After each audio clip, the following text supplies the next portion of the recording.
Steve Gardner will join us in a couple minutes. We'll talk a little hot stove baseball with him. A lot of movement. Pete and I were just talking about Hayward cashing in big time. Unbelievable.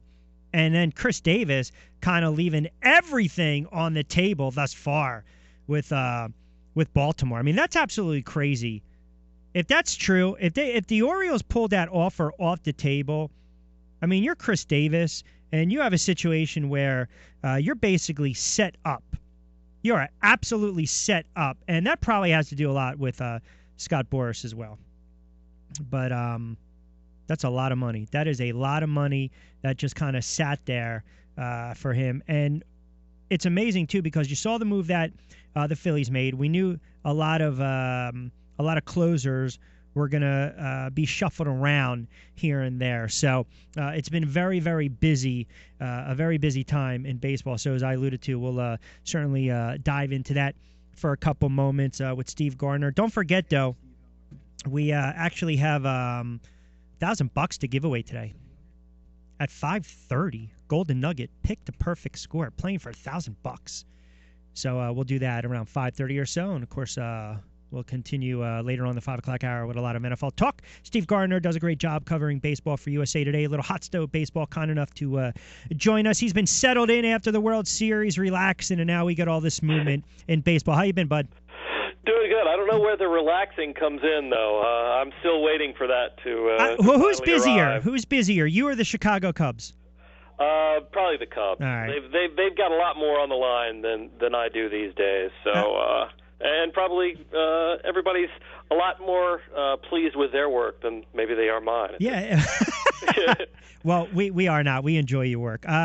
It looks like reports right now they are going to agree in principle with Jason Hayward. I know the Cardinals and Nats were in the hunt for him.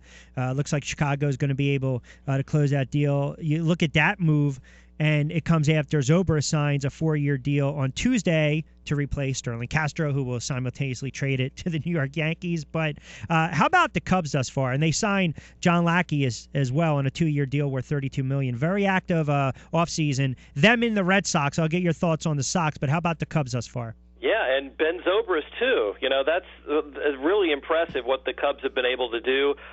If you have money, it's great to spend it. And the fact that the Cubs have a lot of those young, low-priced kind of talents. Yeah, got even the peanut gallery's excited about it. But yeah, the low price that they have on the Chris Bryants and the Addison Russells and all of those guys, it enabled them to go ahead and use that money. So it's fantastic for them, and I love the signing. I got to ask you a question. Is your dog getting aggravated with you or what? Did you walk him today or her? I did, but I think he's a Cardinals fan. All right. And so, he's especially bitter today.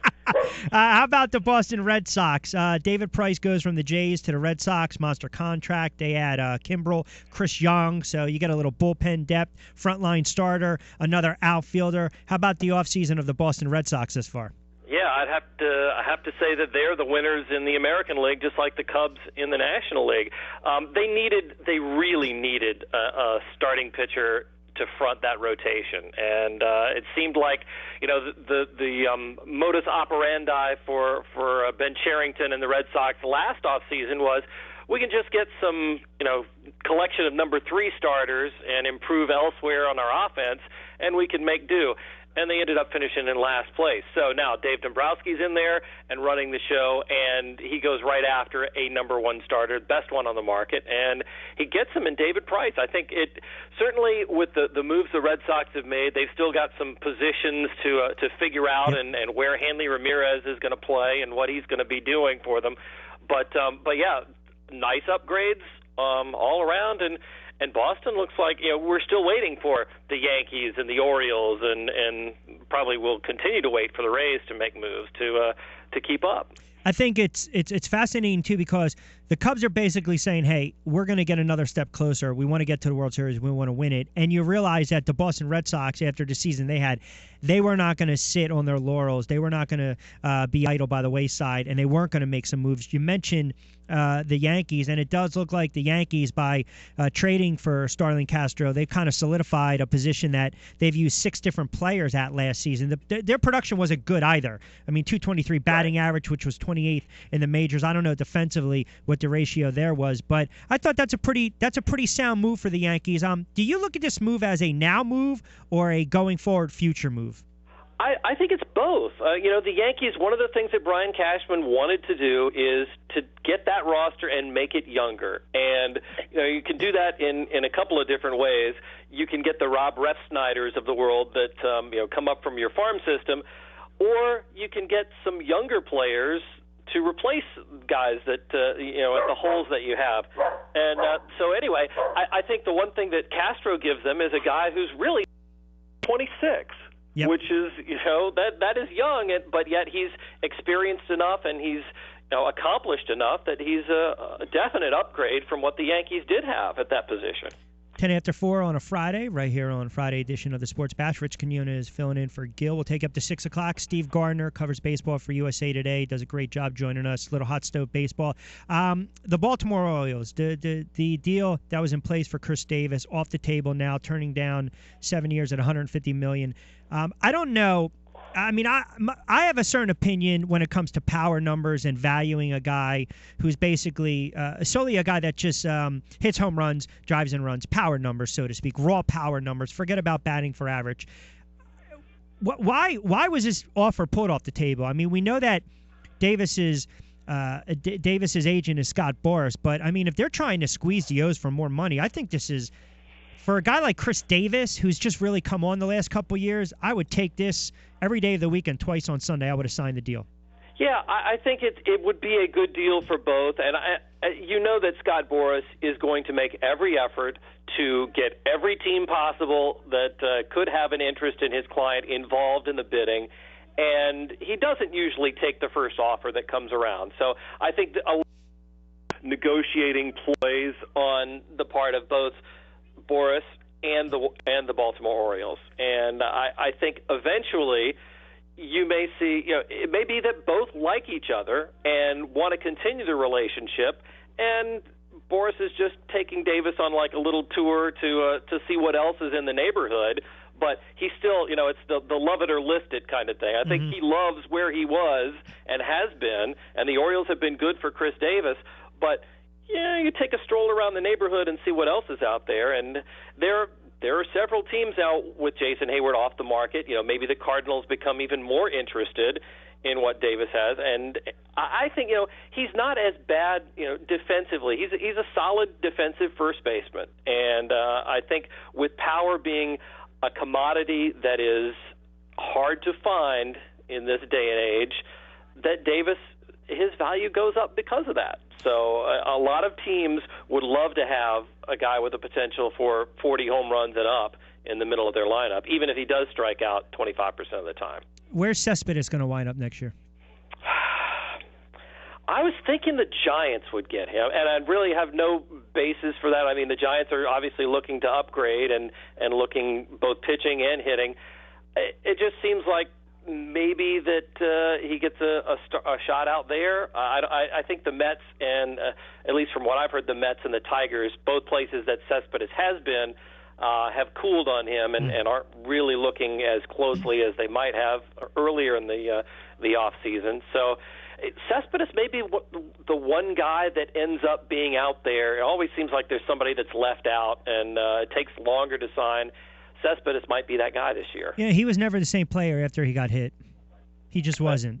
Yeah, exactly. Yeah. And it's too bad, for Mets fans certainly, because he was such a huge part of that team getting to the World Series, and he couldn't really help them that much in the series. Last one for you. We talked about some notable closers that would be on the market. The Phils trade Ken Giles. They get some prospects back. Your overall assessment of the Phillies, and we've talked about so many of their needs, and I know they had a couple players that they selected in the Rule 5 draft, but how about dealing away a guy in Giles and getting some young prospects back?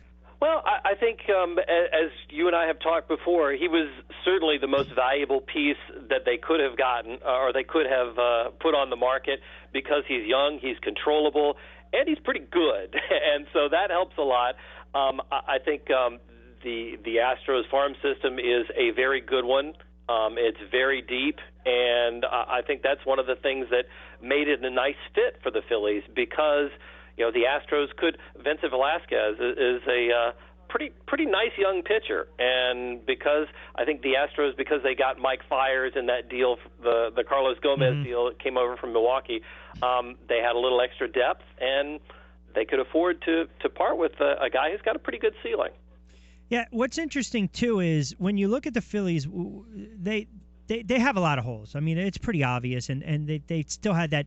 The weight of some of those salaries, dead salaries, so to speak, the Ryan Howards that we've talked about, and obviously, paying for some of those contracts on the back end where some of these players we've seen over the years with the holidays and the leagues, it hasn't panned out late in their careers and the money owned.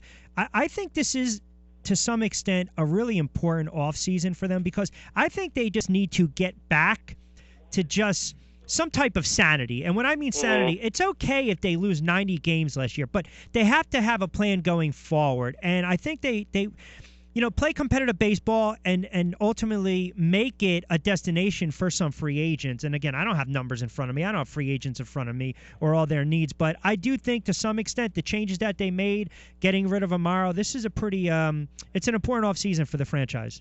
Yeah, I agree with that. And you know what? I see potential parallels with the Washington Nationals franchise,